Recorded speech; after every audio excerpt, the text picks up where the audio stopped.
Learn English in a fun way with movie clips. So grab a coffee and let's get started. Well, don't judge a book by its cover, mister. Don't judge a book by its cover, man. You don't judge a book by its cover or a person. Don't judge a book by its cover. Don't judge a book by its cover. Don't judge a book by its cover. You use this when you want to say that you shouldn't judge someone or something based only on how they look. You say, don't judge a book by its cover. Like, he looks very serious, but he's actually really kind. Don't judge a book by its cover. Important. It doesn't literally mean judging a real book. It's an idiom that means don't judge someone by their appearance, or look deeper before forming an opinion. Meaning, it means don't judge someone or something by appearance alone. Well, don't judge a book by its cover, mister. Don't judge a book by its cover, man. Don't judge a book by its cover.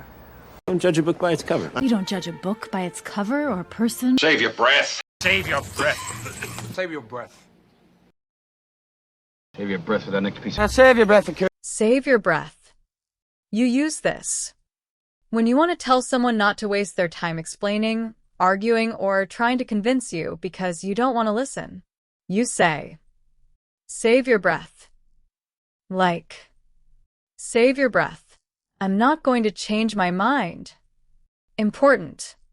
It doesn't mean literally saving your breath. It's a common expression that means don't bother explaining, or don't waste your time talking. It can sound firm or dismissive, meaning it means don't bother explaining, or don't waste your time trying to convince me. Save your breath. Save your breath. Save your breath for that next piece. Now save your breath for You crossed the line and people trusted you. Did you cross the line with You have to cross the line. Actually, I'm surprised you didn't cross the line. Do not cross the line under any circumstances. Cross the line. You use this when someone goes too far and behaves in a way that is unacceptable, disrespectful, or inappropriate. You say, you cross the line. Like, I can handle jokes, but you cross the line. Important. It doesn't mean literally crossing a line on the ground. It's an expression that means you went too far, or your behavior was unacceptable. Meaning, it means to go beyond what is acceptable. You crossed the line and people trusted you. Did you cross the line with You have to cross the line. Actually, I'm surprised you didn't cross the line. Do not cross the line under any circumstances. I guess I'll hit the sack. I gotta hit the sack. Folks gotta hit the sack. We hit the sack right after supper, and I did. You better hit the sack early and get some sleep. Hit the sack. You use this when you want to say that you're going to bed or going to sleep. You say, I'm tired. I'm going to hit the sack, like, it's getting late. I think I'll hit the sack. Important. It doesn't mean literally hitting a sack. It's an informal English expression that means go to bed or go to sleep. Meaning, it means go to bed or go to sleep. I guess I'll hit the sack. I gotta hit the sack. We hit the sack right after supper, and I did. You better hit the sack early and get some sleep. Your side through thick and thin. Through thick and thin. You have stood by me through thick and thin. Through thick and thin, despite the many, many ways. Through thick and thin. You use this when you want to say that you stay loyal to someone through both good times and difficult times. You say, I'll be with you through thick and thin. Like, she's been my best friend through thick and thin. Important. It doesn't literally mean going through something thick and thin. It's an idiom that means through good times and bad times, or no matter what happens. Meaning, it means through good times and bad times. Your side through thick and thin. Through thick and thin. You have stood by me through thick and thin. Through thick and thin, despite the many, many ways. Every cloud has a silver lining. Every cloud has a silver lining. Every cloud has a silver lining.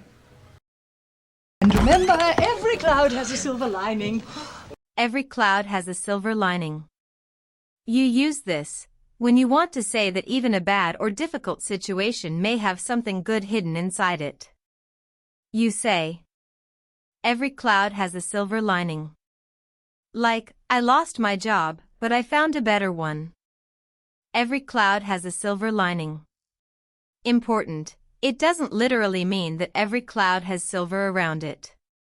It's an idiom that means there's something positive in every difficult situation. Meaning. It means every bad situation has something good in it. Every cloud has a silver lining. Every cloud has a silver lining. Every cloud has a silver lining. And remember, every cloud has a silver lining. You're impossible. Apparently, you're impossible to educate. You're impossible, you know that? You think you're impossible to live with? Oh, you're impossible. You're impossible. You use this when someone's behavior is extremely difficult, unreasonable, annoying, or hard to deal with. You say, you're impossible, like, you never listen to me. You're impossible. Important. It doesn't mean the person literally cannot exist or be dealt with. Depending on the tone, it can sound annoyed, frustrated, or even playful between friends or couples. Meaning. It means you're very difficult to deal with or you're being unreasonable. You're impossible. Apparently, you're impossible to educate. You're impossible, you know that? You think you're impossible to live with? Oh, you're impossible. You've got to be kidding me. Got to be kidding me. You've got to be kidding me. You've got to be kidding me. You've got to be kidding me. You've got to be kidding me. You use this when you are extremely surprised, shocked, or annoyed because you can't believe what someone has said or done. You say, you've got to be kidding me, like, you lost the keys again? You've got to be kidding me. Important. It doesn't literally mean someone is joking. It's often used to express disbelief, shock, frustration, or annoyance.